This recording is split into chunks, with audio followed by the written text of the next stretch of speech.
ایک نام مزید ہے سورہ فاتحہ کا، سورۃ الشفا، اور ایک ہے سورۃ شافیہ۔ یہ دو نام سید عالم صلی اللہ علیہ وسلم نے اس سورت کی مرحمت فرمائے ہیں، اور اس کی نسبت نبی کریم علیہ الصلوۃ والسلام کی طرف صحیح سند کے ساتھ ہوتی ہے۔ تفسیر کبیر میں بھی علامہ رازی نے اس کی سند نقل کی ہے کہ حضور علیہ الصلوۃ والسلام نے ارشاد فرمایا فاتحۃ الکتاب شفاء من کل داء، فرمایا فاتحۃ الکتاب یعنی یہ سورہ فاتحہ جو ہے یہ ہر مرض کے لیے شفا ہے۔ یہ اس کا ایک نام ہے سورہ فاتحہ، جس کو حضور نے خود فرمایا ہے کہ سورۃ الفاتحہ فاتحۃ الکتاب شفاء من کل داء، کہ سورہ فاتحہ جو ہے وہ ہر مرض کی شفا ہے۔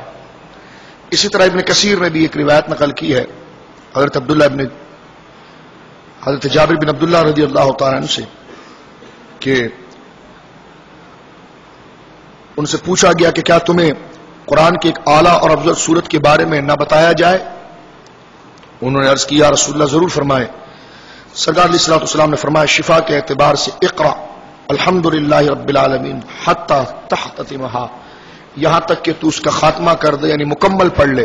تو فرمایا کہ الحمد کو سورہ فاتحہ کو الحمد سے لے کر وللضالین تک پڑھنا سرکار نے فرمایا یہ شفا ہے۔ پھر ایک اور حدیث ہے جو ان مفسرین نے نقل کیا ہے کہ فاتحۃ الکتاب شفاء من السم، فرمایا فاتحہ سورہ فاتحہ جو ہے اس میں زہر کا علاج بھی موجود ہے۔ فاتحہ جو ہے اس میں یہ زہر سے بھی شفا ہے۔ تو یہ سورۃ الشفا کے نام پر خود سید عالم صلی اللہ علیہ وسلم نے اس حوالے سے فضیلت اور اس کے مناقب اور اس کے فوائد و فضائل کو ذکر کیا ہے۔ اور یہاں پر ان حدیث کو سننے کے بعد چند موضوعات اس سے مترشح ہوتے ہیں، نکلتے ہیں۔ وہ یہ ہے کہ سورہ فاتحہ جہاں پر شفا کی باعث ہے، اور حضور نے واضح طور پر ارشاد فرما دیا ہے کہ سورہ فاتحہ جو ہے اس میں زہر سے بھی شفا ہے اور ہر مرض سے شفا ہے۔ اور کیوں نہ ہو کہ سورہ بنی اسرائیل میں ارشاد ہوا ہے کہ وَنُنَزِّلُ مِنَ الْقُرْآنِ مَا هُوَ شِفَاءٌ وَرَحْمَةٌ لِّلْمُؤْمِنِينَ، کہ قرآن جو ہے یہ محض ہدایت ہی کے لیے نہیں ہے، بلکہ اللہ رب العالمین نے اس میں سینوں کے مرض کا علاج بھی رکھا ہے، باطنی شفا بھی رکھی ہے، ظاہری شفا بھی رکھی ہے۔ فرمایا وَنُنَزِّلُ مِنَ الْقُرْآنِ مَا هُوَ شِفَاءٌ، ہم نے اس کو قرآن کو جو نازل کیا ہے اس کو تمہارے لیے شفا بنایا ہے، اور تمام مومنین کے لیے اس کو شفا اور رحمت بنائی ہے۔ تو یہ قرآن کی نص سری اور واضح قرآن کی آیت سے یہ مقصد اور یہ عقیدہ ہمارے سامنے آ جاتا ہے کہ سورہ فاتحہ جو ہے یا پورا قرآن جو ہے یہ شفا ہے، اس کے ذریعے شفا حاصل کی جا سکتی ہے۔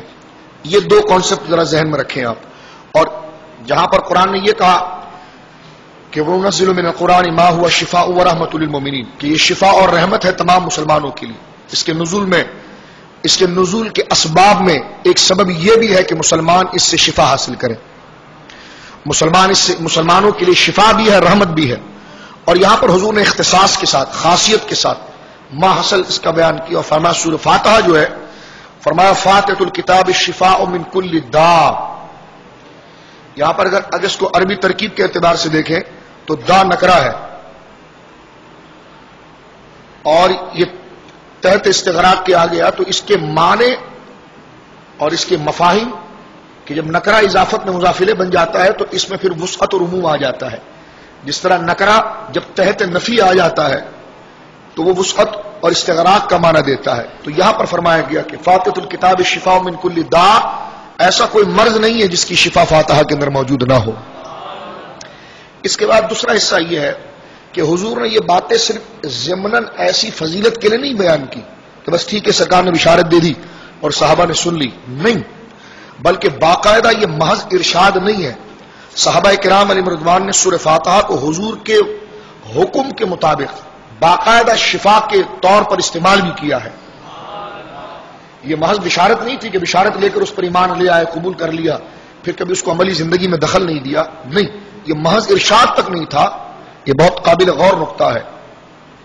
یہ محض ارشاد ہی نہیں تھا بلکہ صحابہ کرام نے اس کو حضور علیہ الصلوۃ والسلام کے فرمان کے مطابق اپنے استعمال میں، اپنے شفا کے استعمال میں، اپنے مرض کے استعمال میں، اور اس سے گویا کہ جس طرح کہ حدیث پاک میں آتا ہے، صحیح مسلم میں بھی ہے، نسائی شریف کے اندر بھی ہے، کہ صحابہ کرام فرماتے ہیں کہ ان میں سے اگر کسی کو سانپ یا بچھو کاٹ لیا کرتا تھا یا کسی کو مرگی کا دورہ پڑ جاتا تھا تو سورہ فاتحہ پڑھ کر صحابہ کرام اس پر دم کیا کرتے تھے.